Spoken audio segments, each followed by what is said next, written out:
तन मन इंद्रियों का जाल, ये महाराज का विषय है। शिकायत लेके आते हैं मेरे पास कि बाबा जी मोर शरीर में बड़ा तकलीफ है, दर्द है, पीड़ा है। मोर घर के मन कहना नहीं मत, मोर घर के गाय बछरू मर जाते, बीमार पड़ जाते, गाय दूध नहीं देवे, मोर लड़का ठीक से नहीं पढ़े, बहुत खेलते कूदते, कहना नहीं माने, बहुत प्रकार के मोर केस अदालत चलते, पड़ोसी बन मोर वो बहुत दुश्मनी करे। ये नाना प्रकार का प्रसंग लेकर के मेरे पास आते हैं। तो उसके लिए मैं एक भजन लिखा। क्या भजन है भाई?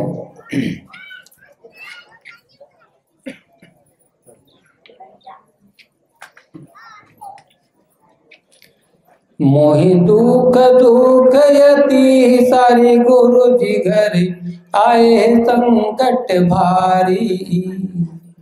मोहि दुख दुख यति सारी गुरु जी घर आए संकट भारी।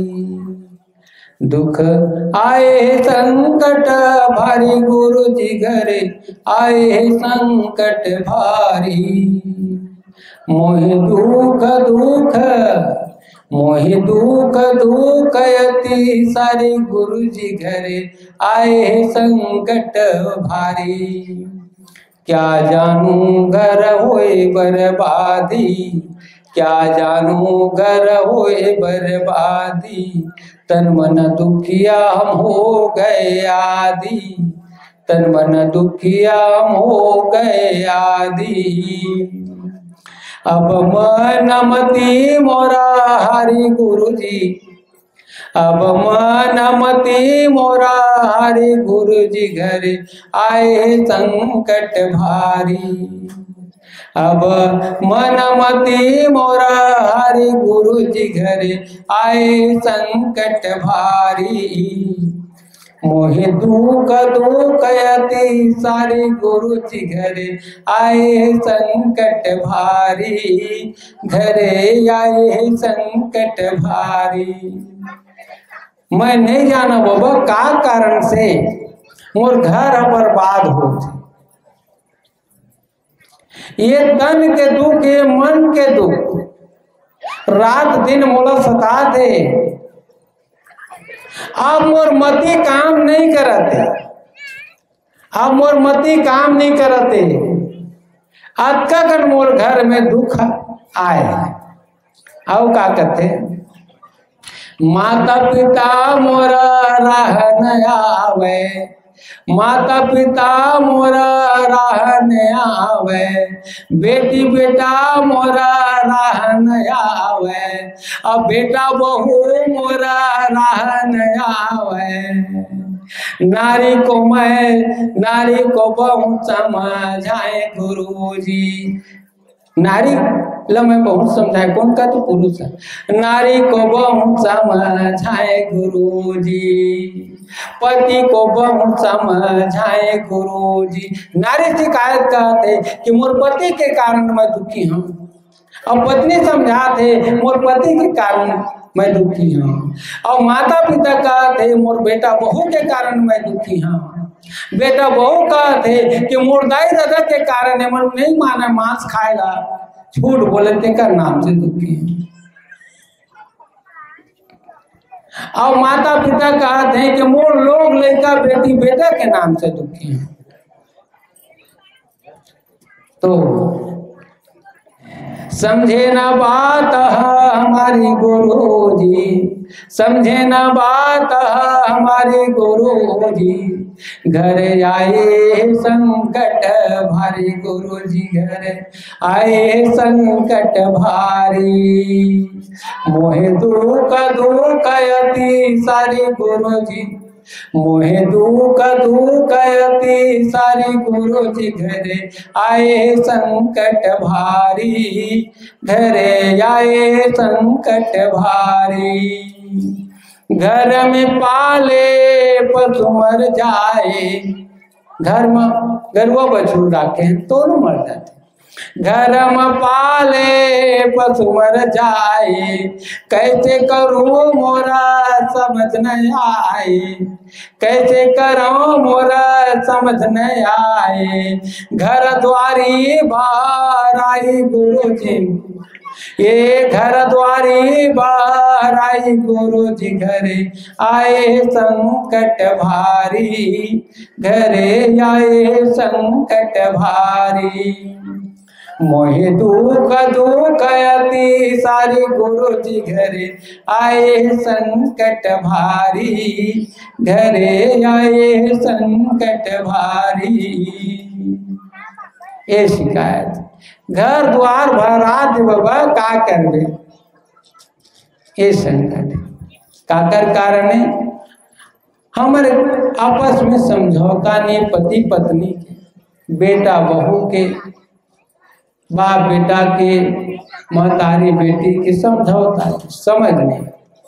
हम सत्य के मार्ग में नहीं चलत। हम सत्य के मार्ग में यदि लाइट जलते तो घर भर अंजोर हो जाते, सूर्य जलते तो सारा संसार अंजोर हो जाते, धरती अंजोर हो जाते ना। घर में लाइट जलते तो पूरा अंगना अंजोर हो जाते, घर भीतर जलाते तो घर भर अंजोर हो जाते। अब जब सूर्य हर जल जाते तो सारा दुनिया अंजोर हो जाते। ठीक उसी प्रकार से यदि घर में सत्य समागे, सत्य पालन करी तो सबके सुनता एक हो जाए, तो संकट अपन मन के भाग जाए। बोल गुरु घासीदास बाबा की। अब मैं चला था तन मन इंद्रियों का जाल। तन में मन है, ये शरीर है तब तो मन है ना। तन में मन है और मन इंद्रियों का जाल है, जो गुप्त दिखाई नहीं देने वाले मन से ही इंद्रियों की शाखाएं निकल करके कार्य करती हैं। जिस कर्म इंद्रियों में मन जाकर बैठता है तो इंद्रियां सक्रिय हो जाती हैं, साथ ही क्रिया से इंद्रियां ज्ञान का अनुभव होता है।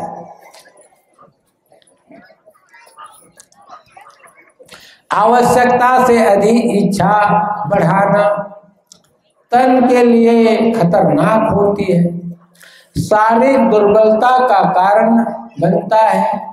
इंद्रियों का सदुपयोग करना स्वयं के लिए और समाज के लिए सुखदायी है, लेकिन इंद्रियों का दुरुपयोग करना और शरीर और मन तथा संबंधित इंद्रियों के लिए और नुकसानदायक है। काम भोग सबसे बड़ा सुख है और सबसे बड़ा दुख भी है।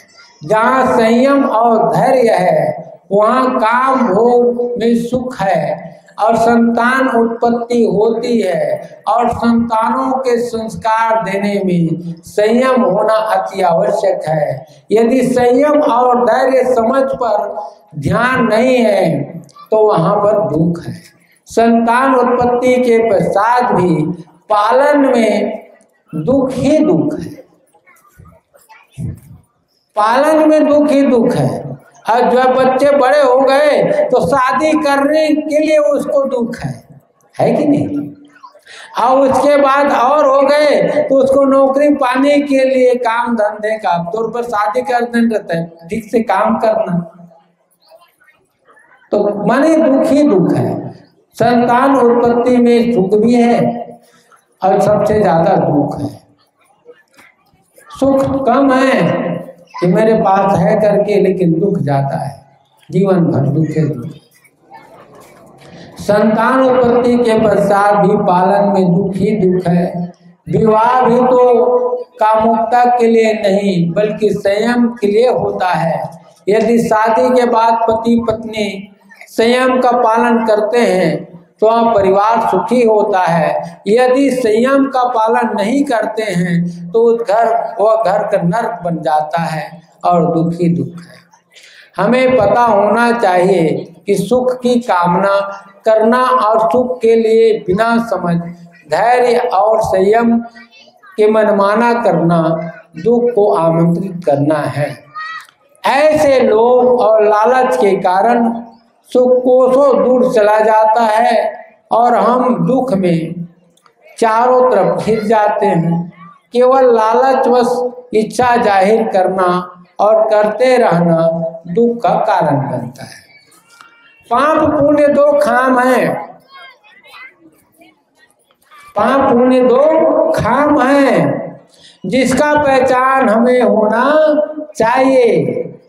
जब तक पाप पुण्य का पहचान नहीं करोगे तब तक दुख सुख के चक्रव्यूह में फंसे रहो। दुख और सुख भी दो खाम है, लाभ और हानि भी दो खाम है, स्त्री और पुरुष भी दो खाम है। कल मैं बताया था इसको। ये दुनिया दो खाम है, इसका नाम ही दुनिया है ना। दुनिया का मतलब दो। ये जो गुरु घासीदास ने बड़े सोच समझ करके बनाया, इस खाम को स्थापित किया कि ये दुनिया है और दुनिया का नाम दो है तो दो खाम है। और उसका कहना था कि दोनों काम यदि सादा हो जाए और दोनों काम में सादा का झंडा लहरा जाए तो आदमी अपने घर में रह करके भी सतलोक में रह रहा है। हाँ, उसका घर सतलोक समान हो जाता है। यदि घर में एक खाम में सादा झंडा, एक खाम में लाल या काला झंडा हो गया तो घर जो है नरक बन जाता है, हो जाता है। तो वही दो खाम है। इसीलिए मैं कह रहा हूं लोभ लालच और इच्छा का मुक्तय ठीक उसी प्रकार से पुण्य का मुख्य कारण है संयम, धैर्य, सावधानी, संतुष्टि और संतोष। सुख दुख हमारी कामनाओं और इच्छाओं के कारण होती है, जिनकी संख्या जितना अधिक होगी वैसे ही सुख और दुख होता रहेगा। आवश्यकता से अधिक इच्छा मत बढ़ाओ। तुम्हारे पास जितनी क्षमता है उतनी इच्छा और आवश्यकता पर मन लगाकर काम करो। हमारी इच्छा का पहचान इंद्रियों को साधने के लिए होना चाहिए। हमारे शरीर के इंद्रियां कौन कौन से हैं? अब इस पर मैं जाऊंगा तो केवल हम इंद्रिय विचार में ही चले जाएंगे, लेकिन इंद्रिय मैं साफ बता देता हूँ कि इंद्रिय जो है हमारे 5 हैं। 5 कर्म इंद्रिय है और 5 ज्ञान इंद्रिय है। तो 5 के माने कर्म इंद्रिय में पहला तो हम जो देख रहे हैं आपको, वो पहला इंद्रिय है। तो उसके लिए भजन है, सुनाऊंगा। अब कितना भजन सुनाऊं? सबके लिए भजन तो है, कितना सुनाऊंगा। हम अपने कर्म इंद्रियों को जितना बाहर मन के प्रभाव से ले जाते हैं, बाहर मन को प्रभाव से ले जाते हैं, जैसे खान पान, देखने सुनने, स्वाद और स्पर्श के लिए, उतने ही हम विचलित हो जाते हैं। यदि हम समझ और संयम पूर्वक भीतर में इसकी चिंतन और विचार करते हैं तो हम भीतर से संतुष्ट होते हैं। यह सत्य का मार्ग है। हम बाहर से दिखावटी रूप से नहीं बल्कि भीतर से संतुष्ट नहीं, यही सच्चा मार्ग है। आपके जन्म से आज तक आपने देखा है, आज तक देखा है कि सूर्य उदय होता है और अस्त हो जाता है, चाहे सृष्टि हो या प्रलय हो, अपना कार्य नहीं बदलता। ठीक उसी प्रकार से संतों का मार्ग होना चाहिए। चाहे जो भी स्थिति परिस्थिति, संकट सुख या दुख समय आ जाए, अपना सच्चाई का मार्ग नहीं बदलना चाहिए। आदमी इतना लालची और स्वार्थी है कि खाने पीने के लिए, अपने किसी काम के लिए, स्वार्थ वाली काम के लिए, विषय वासना के लिए, रीति रिवाज और परंपरा का पालन करने के लिए बिना विलंब के अपना मार्ग बदल देते हैं। पता नहीं चलना उसे कि मैंने संकल्प लिया हूँ कि संतान में, सत्संग में मैं अपना मार्ग किसी भी स्थिति परिस्थिति में नहीं बदलूंगा।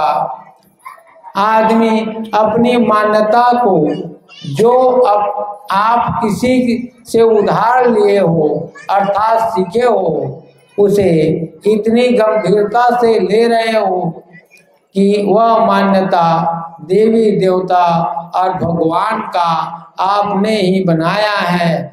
पता नहीं कब आपको अपनी प्रतिज्ञा याद आएगी, प्राकृतिक नियम कब समझ में आएगा, यह आपके ऊपर है। इसे आप ही संभाल सकते हैं, समझ सकते हैं। तो मैं इंद्रियों की ओर आया। कान, नाक, जीभ, नाक और चमड़ी, ये 5 हमारे कर्मेंद्रियां हैं। तो आँख से हम देखते हैं, तो देखने के लिए हम क्या देखें? सबको समान रूप से देखें, किसी को पांव दृष्टि से देखें, किसी चीज को मोह के दृष्टि से देखें, किसी को लालच के दृष्टि से देखें, या किसी को क्रोध के दृष्टि से देखें।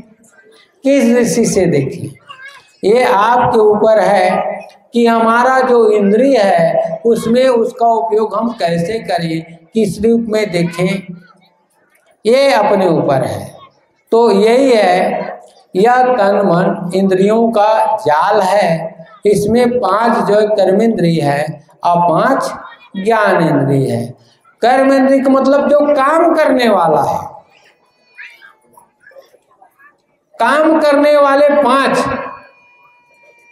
और उससे जो हम पाते हैं, जैसे आंख है तो आंख से देखा जाता है, आंख से कोई सुनता नहीं है।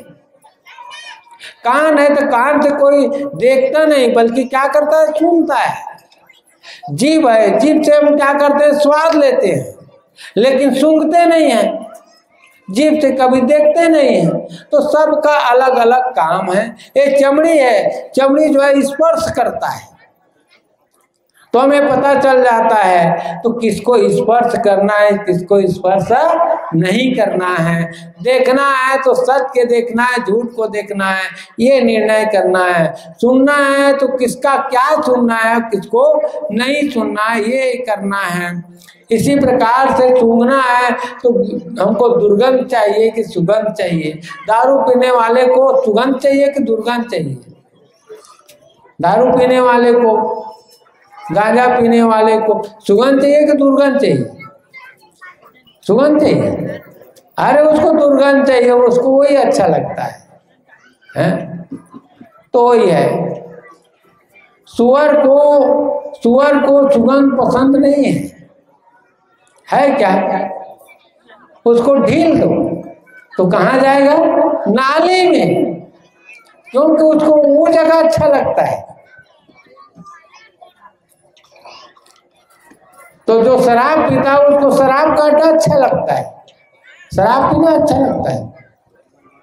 चोर को चोरी करना अच्छा लगता है। ये है उसका सदुपयोग करना। अब इस पीरियड में कुछ आप लोग 1 घंटा आधा घंटा तक अपना आपसी चर्चा कर लो। कोई किसी को बोलना है ना, तो उल फजूल नहीं, माने विषय अंतर्गत विशेष विषय को नहीं, माने जो समझाने लायक है, ये उल फजूल यहाँ वहाँ की बात नहीं करना है। माने हमको किसी भी तरह से उनको जगाना है, हमारे बीच में आए हैं, ऐसे भाव रख करके आप लोग माने आधा 1 घंटा जो है, तब तक मैं थोड़ा विश्राम में चल फिर लेता हूँ, है ना।